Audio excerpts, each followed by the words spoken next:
কি সুন্দর না ফুলগুলি। তোমরা কি জানো এগুলি হ্যান্ডমেড ফুল? এটাই আজ তোমাদের সাথে শেয়ার করব কিভাবে বানালাম আর এগুলিকে কি বলে।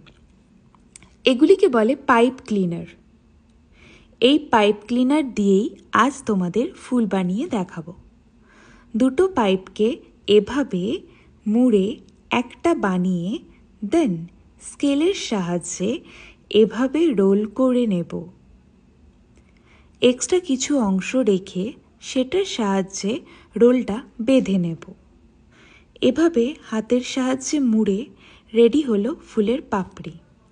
তারপর আরেকটা পাইপ নিয়ে সেটার কিছুটা অংশ রোল করে, মানে ওপরের অংশটা রোল করে এভাবে ভিতরে ঢুকালেই রেডি আমাদের ফুল। দেখো কত সুন্দর ফ্লাওয়ার রেডি হয়ে গেল আর খুব ইজিলি। এই পাইপ ক্লিনার দিয়েই আমি কিছু র্যাবিট আর অক্টোপাস বানিয়েছি। তোমরা জানিও তোমাদের এই পাইপ ক্লিনার অ্যাক্টিভিটি কেমন লাগলো।